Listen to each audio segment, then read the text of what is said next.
Planning Commission meeting. We will have our call to order and roll call. Planner Ferber. Commissioner Herman? Here. Commissioner Easom? Here. Commissioner Moore? Yes. Commissioner Henry? Here. Chair Fitzpatrick? Here. Next item, we should have election of officers, and we have a new secretary. We should nominate a new secretary. Is there anyone that would like I to? would like to nominate Tiffany Taylor as our secretary. Second. All those in favor? Aye. Aye. Opposed? Motion carries. Did everyone have a chance to review the April 24th, 2018 minutes? And did anyone see any? I have no corrections. I did have something, I didn't find it.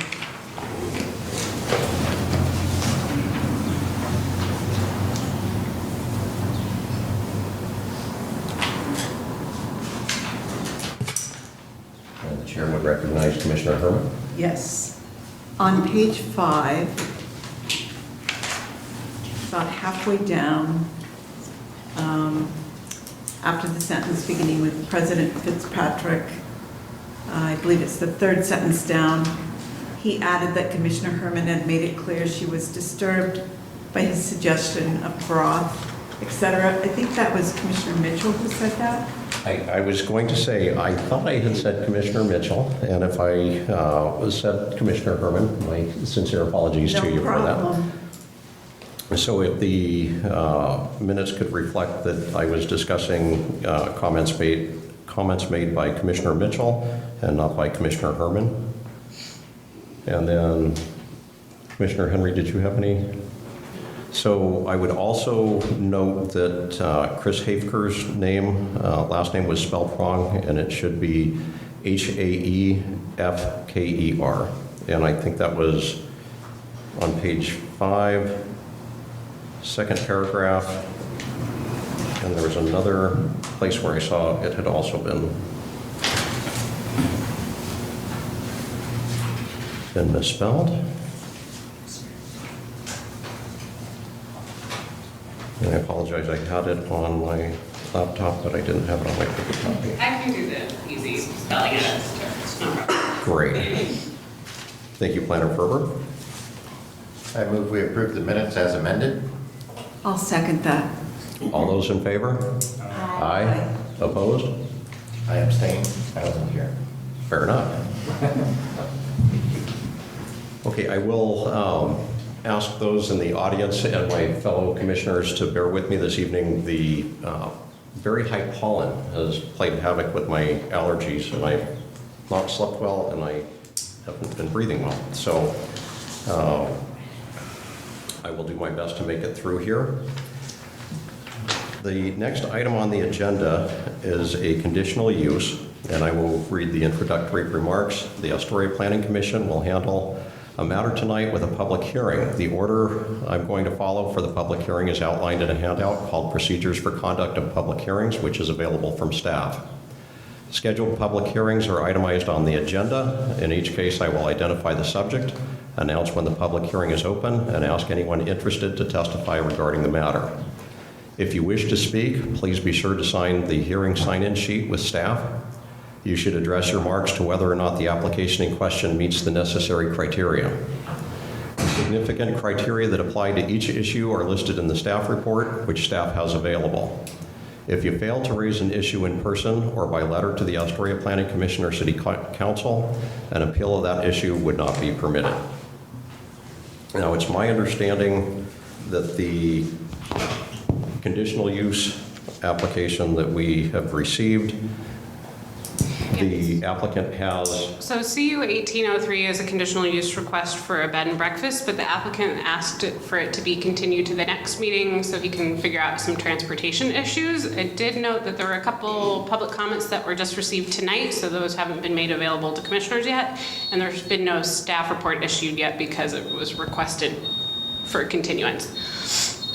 So you're welcome to open the public hearing if there are people here who want to speak about it. Otherwise, we just need a motion to continue the public hearing and the permit to the June 26th meeting.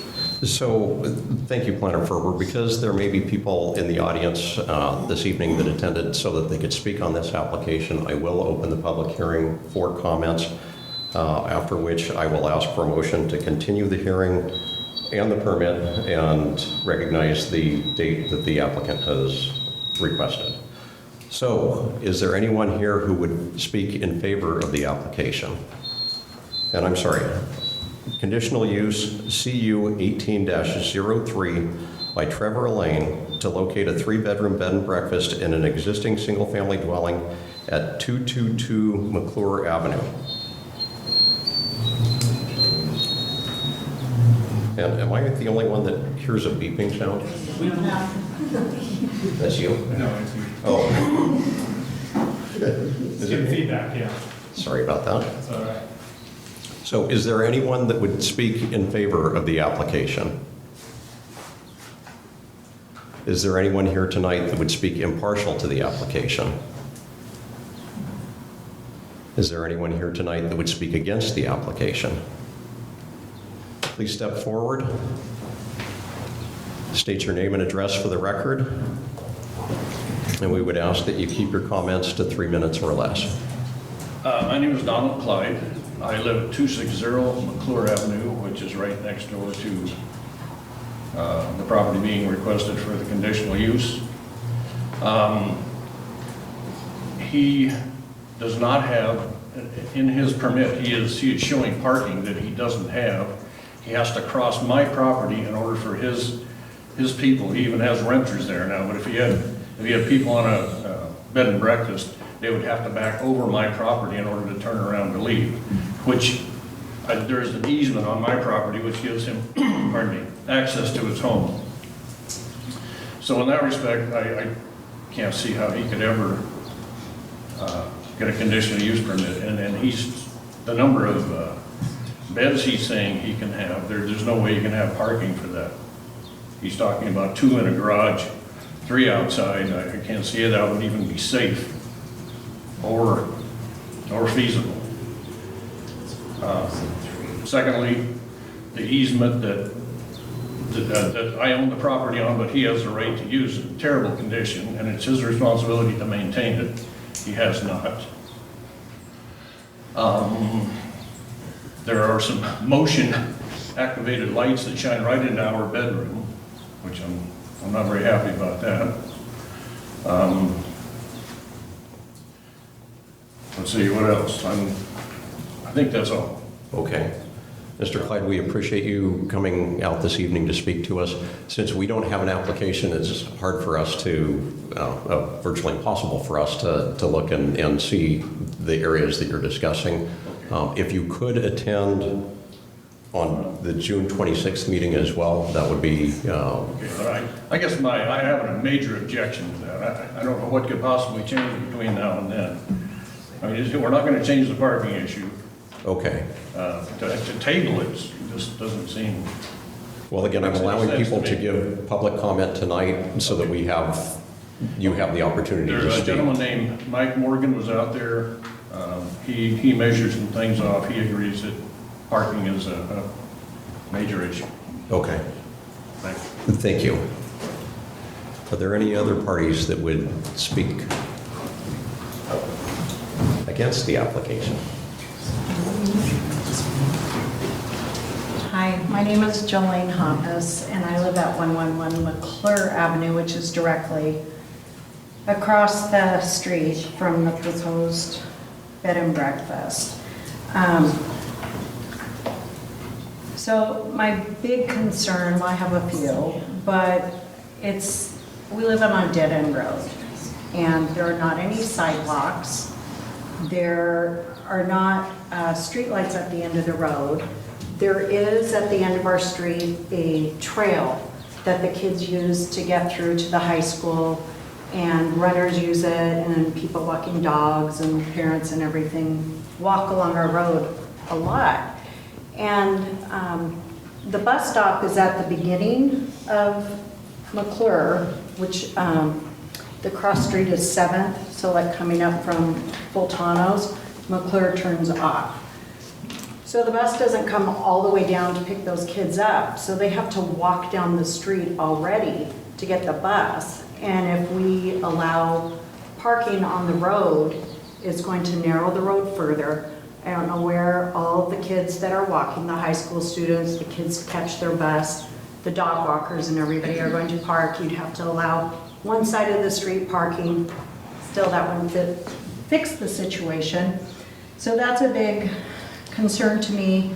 Emergency vehicles too, like Don was saying, going up his driveway, or if they park on that side of the street, you know, it causes a lot of issues as far as I can see, but I'm just a resident, I don't know. The other thing is, I did buy the house, we bought the house, my husband and I bought the house in a residential area over 20 years ago. And it's been a great neighborhood. A lot of people have been there for a long time, and it allows us to have a neighborhood watch. And it's just been a really good place. I have great neighbors I can count on. And when we change it over to a business neighborhood or having transient people come through, it just changes the whole composition of the neighborhood. And, you know, in talking to the neighbors, I haven't really found anybody that is for it. I know some people wrote in, and so those are the big concerns, especially for the safety of the public. And there's quite a bit of public that uses the street. So I kind of am wondering, is he, you know, hoping, I'm glad you're taking our feedback now, because not all of us can possibly make it to next month. So we're grateful that you allow us to be heard tonight. Thank you. Great, thank you very much. And in addition to, if you're able to attend next month, or if you're not, you might also write an email or a letter. Thank you, I will. And do other people, this is on the record, they don't need to write again, do they? They can, it's helpful to have it written in. If you can either Again? testify tonight or you can send a letter. Either. Okay, thank you so much. Thank you, Ms. Hoppus. Did anyone else speak against the application?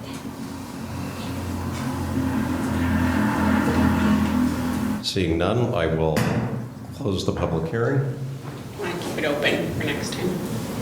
with the option to keep it open, to reopen at our next, at our June 26th meeting.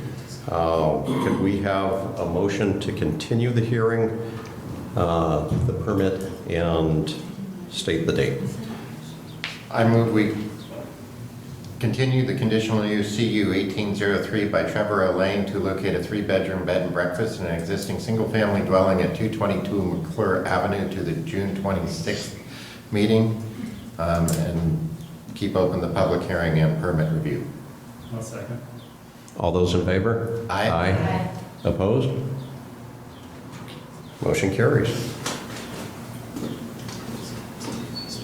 Okay, so we would thank those of you who came this evening. Sorry that we don't have any sort of outcome this evening, but it is at least on hold. Again, if you would like to attend next month, please do. And if you have people that would like to write letters in favor, impartial, or against, please encourage them to do so. Thank you.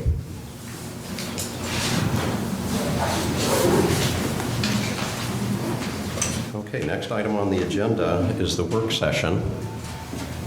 And as we have discussed at previous work sessions, this is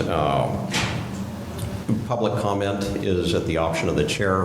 At the previous two, I have chosen to allow public comment, and I will continue to allow public comment this evening.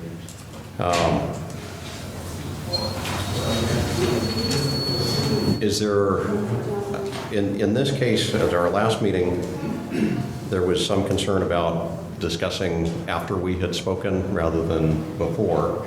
Is there anyone that wants to address us before we open discussion between the commissioners? Okay.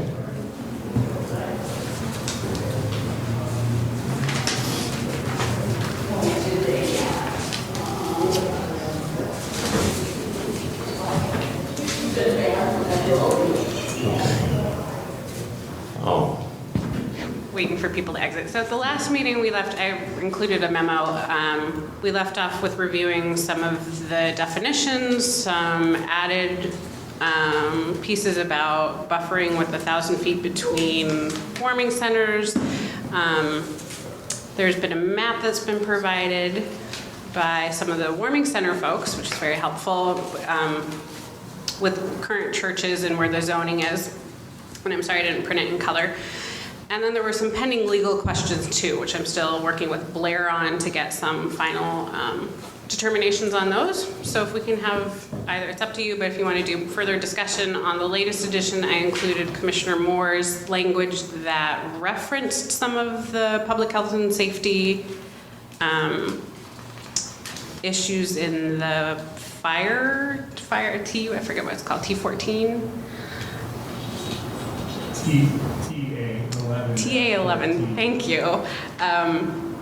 Because there were two versions that we were talking about, including all of that language or just referencing that language. So I included that version in this one, but otherwise the version in your packet captures the things that we discussed last time, thanks to Commissioner Moore, who included notes in this one.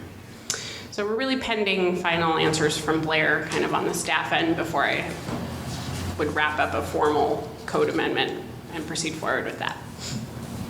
Can you share with us what those concerns are or what the legal questions? Yeah, the legal questions that popped up last time, they were pretty minor, was if it's okay to allow an emergency shelter in a church if the church is existing non-conforming, which I don't think is an issue, but we were gonna double check.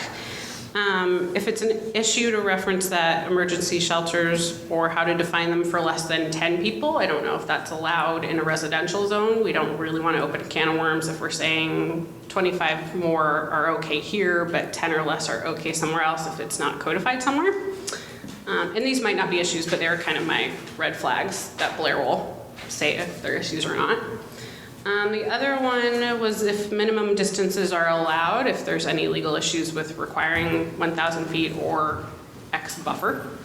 And then if we can add a requirement that conditional uses be reviewed within a 1-year period. We had talked about keeping that temporary use permit requires the review every year, but as soon as you capture it in a conditional use, they don't have to come back every year. So there was a question about procedures for redoing public notice or somehow opening it up for public testimony and review within a year.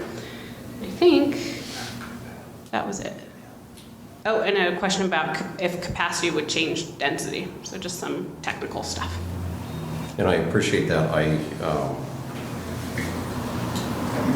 Having thought about it since the last month's meeting, I remain concerned about having different uses allowed in some residential zonings and not other residential zonings. So I believe that it should be the density, the number of people allowed in the unit or in the warming center should be the same, whether it's R3, R2, or R1. If we're going to allow it in any residential, we should allow it in all residential. Okay.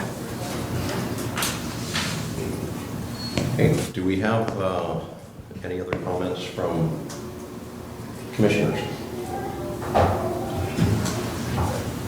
I would comment briefly that again, our role as planning commissioners is directed by the development code and the comprehensive plan. And what I found in my research in our language is that it's essential that we as planning commissioners, and I'll quote the comprehensive plan, protect existing neighborhoods from incompatible uses. And that's really the only language that kind of motivated this, and visualizing or trying to predict potential growth in homeless populations. We can project that emergency or temporary warming shelters may grow in concert with the population. And as a planning commissioner being directed by the development code, we have to protect existing neighborhoods from disruption, essentially. So that's what motivated this, and what continues to drive these code amendments is to make sure that when creating a new use in an existing neighborhood, that we do so at a level that doesn't disrupt the neighborhood. And that's what drove the capacity arguments to setting maximum occupancy for a warming shelter in a residential neighborhood. And again, with these code amendments, a warming shelter that's placed in one of the other non-residential zones that we've itemized, they can be as large as the footprint of the building allows, according to the fire marshal's guidelines. So we're not saying that a temporary warming shelter can only be so large. We're saying that, as directed by our development code, we need to make sure existing neighborhoods aren't greatly disrupted by new uses, while at the same time allowing this new temporary warming shelter conditional use to be usable and useful in the zones in which we identify. So arguments that we're trying to cap a warming shelter really only apply with regard to our role as planning commissioners of living by the guidelines in our development code that tell us how to behave, if that makes sense. But in the other zones, they could be as large as the building allows in occupancy. Otherwise, the form or the version that's in front of us is, I believe, encapsulates all the things that we've discussed and agreed upon. Thank you, Commissioner Moore. Commissioner Henry. I don't have a lot of comments right now. I looked over the revised version that you sent out, that I do agree that it captures everything we talked about. I'd like to hear any more of the testimony that people have come to share, and just continue to discuss with the commissioners. Thank you. Commissioner Herman? In referencing Dan Parkinson's letter, I am thinking of his comment that limiting the warming center to 25 people rather than 30, which is what they have been taking, does not take advantage of the facility that they've created there. And I'm sensitive to that. Because as he said, on the really bad nights, that's 5 people who wouldn't be getting shelter. So that's my main concern. Okay. But I also agree with you, Commissioner Moore, about we need to be making sure that we are protecting neighborhoods.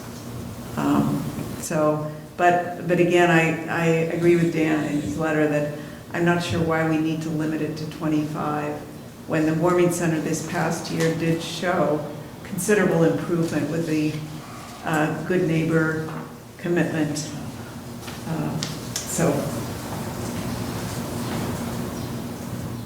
Thank you, Commissioner Herman. I would remind all commissioners and those in attendance that this is not directly related to the Astoria Warming Center. I know. And that this is about zoning code for the city and True. following the general plan. True. And so we can learn from the AWC's, our experience with the AWC and the AWC's experience, but we are not supposed to write code specifically for Right. Well, a thank specific. you. I guess I was just referencing that 25 max number. Then I'm not sure how Commissioner Moore, how you came at that specific number. But I can address that, and that was based on averages and how those average numbers each year correlated with negative feedback. So that the 2 years ago, the average was above 30, and there was a lot of negative feedback. And this last season, it was under 30, it was 25, according to Mr. Parkinson, and there was very little, if any, negative feedback.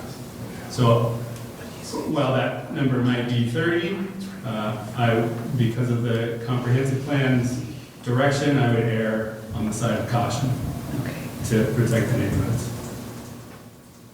Thank So you. that's where 25 came from. Great. Commissioner Eason? Sorry, I wasn't here last meeting.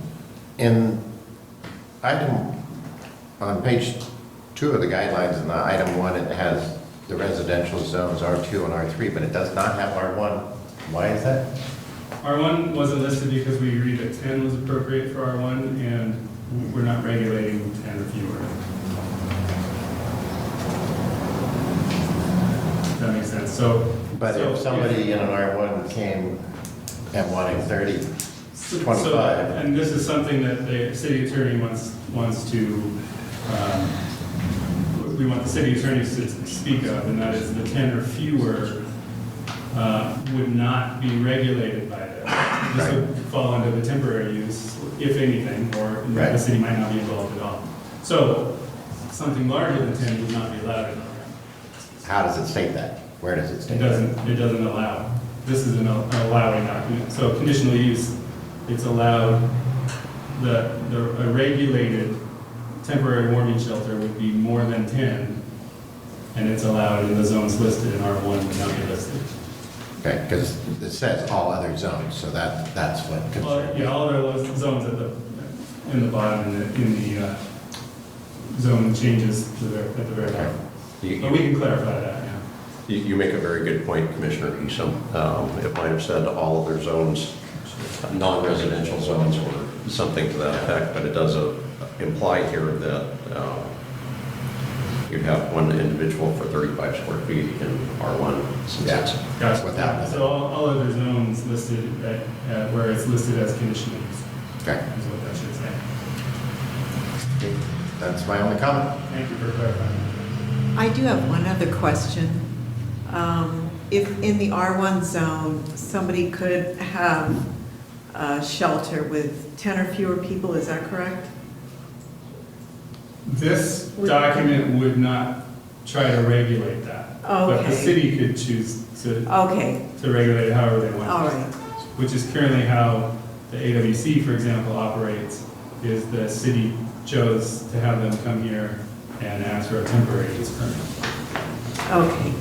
I was just curious, are we going to be setting limits on how close potential shelters could be to one another?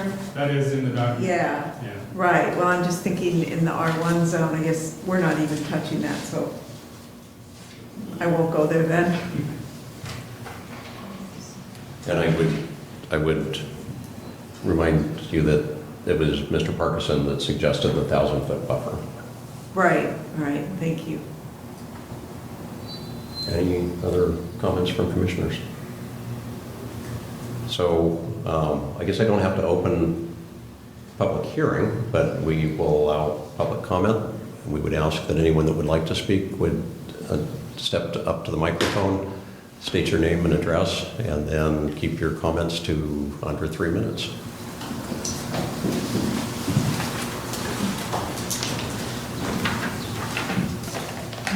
My name is Janet Miltenberger, and I wanted to address the issue of the 25 versus 30 discussion as far as the number of persons allowed in a shelter.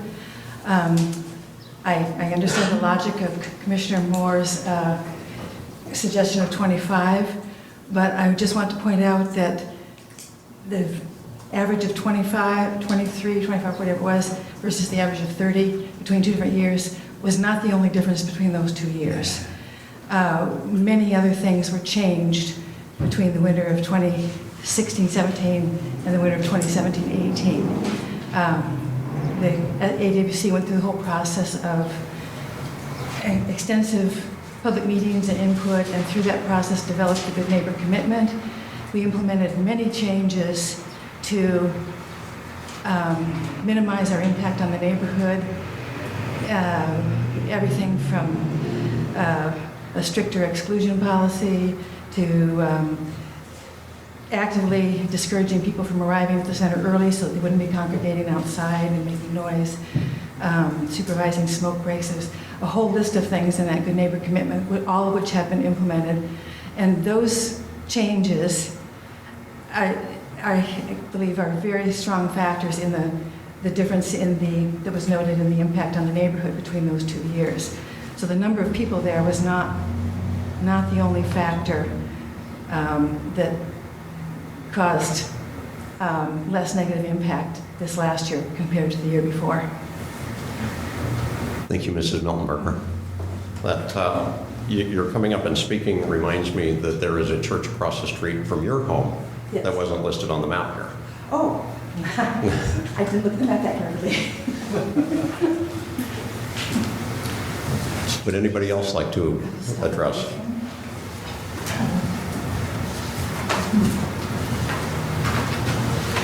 Could you please spell your name for the record? K-R-I-S, Haefker, Chris Haefker, 68712. So I had a couple of questions, Daryl, about temporary use permits. And I think there's state guidelines for temporary use permits and emergency shelters.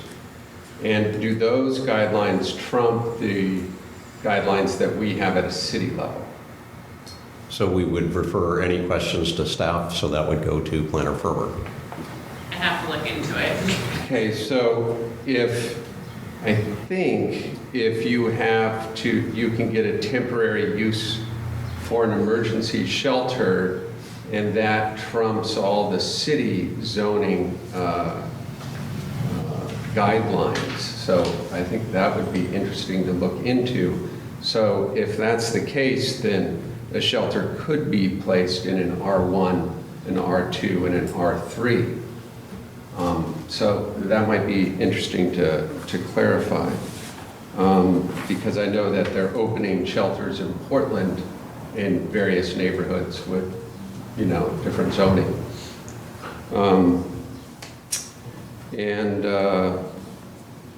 And what is the disruption to the neighborhood, and why are we distinguishing between the amount of people that can be in there? Is it traffic and the amount of cars and a parking issue? Is it the amount of people and we're worried about noise?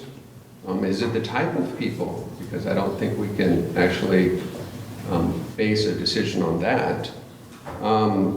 And if temporary use permits are something that we can get easily and make use of different facilities in different neighborhoods, would we not be able to rotate these shelters like some other counties are doing too?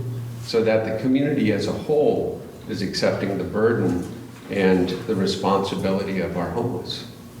Anyhow, a couple of questions that I had. Please look into it. Thank you, Mr. Haefker. May I make some comments, Mr. President? Sure. So I won't speak with any authority on the temporary use at a state level. Generally, the state, when they make laws, they sometimes allow municipalities to ignore or override, and sometimes they don't. So I don't know that there's a state, I've never heard of a state temporary use that would be. No, my guess is it would have a time restriction on it, like if it was a FEMA flood emergency and there was an emergency shelter set up for 30 days kind of thing, it would be different than this definition, but I'd have to look into it. So I do know that the technical advisory from which is from the state fire marshal, from which much of this is derived, the technical advisory allows municipalities to be more restrictive than what they authorize. So while the TA says 1 per 35 square feet, if the city of Astoria wanted to make it 1 per 25 square feet, there would be no objection on a state level. We couldn't say 1 per 45 square feet, then the state would be upset about that. Sorry. Would that be correct, or did he? That's backwards. I think that's backwards. You're right, that's my Thank you. apologies. Right, so the more restrictive, So to clarify, if the city asked for 25 per square foot, or one person per 25 square foot, right. that would be 45 square feet or 1 for 50 square feet. That would be. I'm more confused. We could reduce, 35. yeah, we could reduce the number per square feet on a local level, but we couldn't increase that number, the state would be upset. And then, as far as the disruption from the neighborhood, the comprehensive plan is not specific. So it's judgment on the part of the planning commissioners, what we constitute a disruption to an existing neighborhood or an impact, negative impact. It's obviously not based in any way on type of person, as you said. It's just general impact on a neighborhood. Even thing, a hot dog vendor or, cotton candy factory, whatever. And if it's impacting the neighborhood on a negative level, then that's what's driving it, potentially. Thank you, Commissioner Moore. Would anybody else like to address the Planning Commission this evening?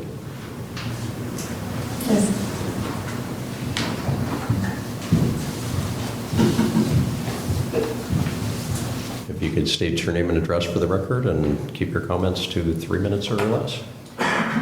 My name is Lois Dupay, and my address is P.O. Box 1282, Astoria. I testified, I believe it was in April, at this commission. And at that time, I noted that the definitions that you are using are extremely insulting. And I'm asking you once again what your purpose is in assigning this insulting label to this entire process. In the section specific conditional use standard temporary warming shelter purpose, the purpose is said to provide short-term shelter for homeless when homeless are at greater risk of injury, death, etc. Description. Warming shelter provides an opportunity for homeless to escape. You could use other derogatory terms if you wanted to. You could just say rats or any number of other terms. But why do you need to assign a section to making assumptions about these people who are in need?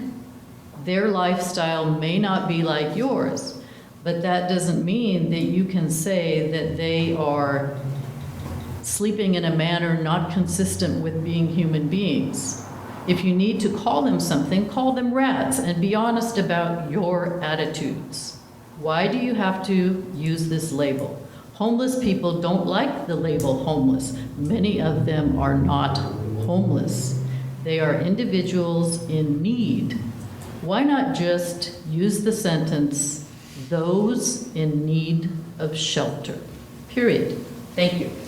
Thank you for your comments, Ms. DePay. Any other comments? All right, so we will close the work session, and will the expectation, Planner Ferber, be that by the June 26th meeting, will we have the answers from Mr. Henningsgaard? Yes. And will those be in writing? Yes, they will be in writing. So there's a couple options. We could continue and have another work session at that June meeting or at another date and time, or you could make a motion to move forward with an actual code amendment pending that we incorporate those legal answers.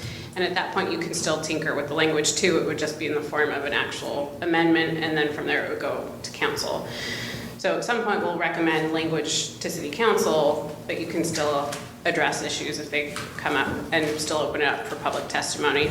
That, however, couldn't happen at the next meeting because we have to send public notice out 35 days ahead of time. So it would be the meeting in July. How do the commissioners feel? I won't be here next month, so July would be good for me.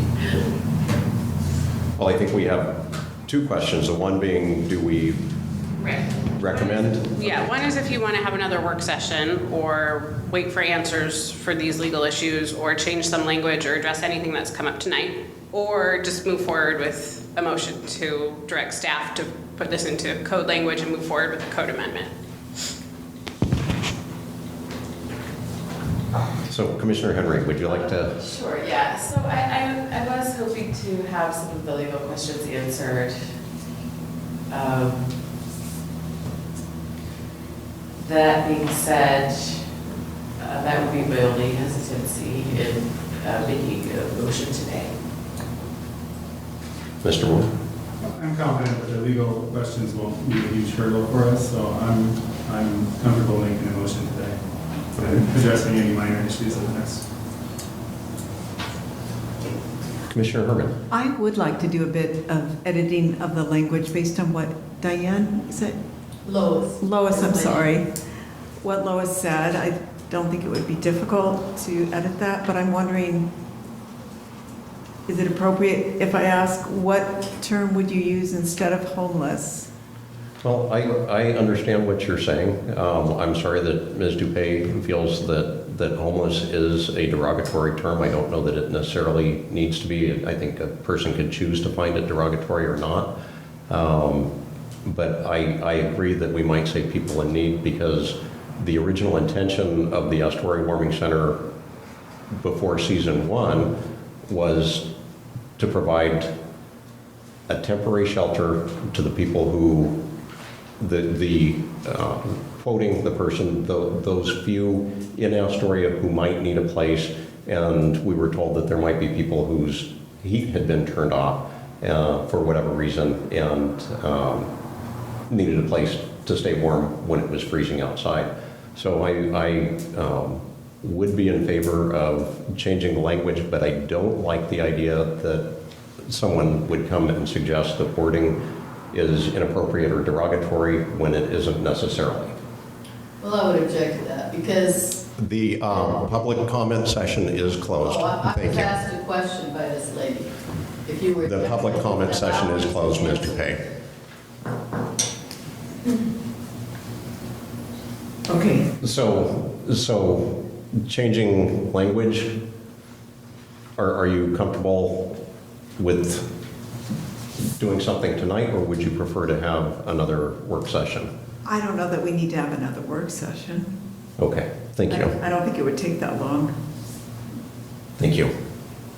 Mr. Eason? I'm probably fine with moving forward. Okay. Would someone like to make a motion? I don't think some of them understood what you just said, Commissioner Eason. I'm sorry? Would you repeat what you just said, Commissioner Eason, please? I'm not against moving forward with the Thanks. motion. Thank you. I move that the Astoria Planning Commission recommend or advise staff to prepare code language for recommendations to council. That was pretty close. For the planning commission to approve, and then we recommend. Oh, okay.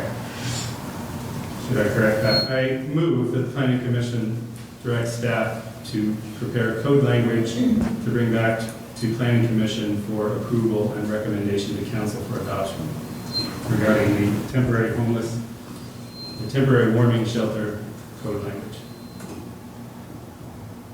So where does that leave us with making some editing? If we were to edit the language somewhat? So we can still edit it, so there'll be a whole findings of facts that will Okay. turn into from a draft to a beautiful code. All right. And there'll still be time then, the public hearing will reopen for public testimony, so if you wanted to tinker with language or buffers, or if legal stuff came up, we could still address it then. Okay. But it won't be until July or maybe even August, but July at the earliest. So do we have a second? I'll second. All those in favor? Aye. Opposed? Motion carries.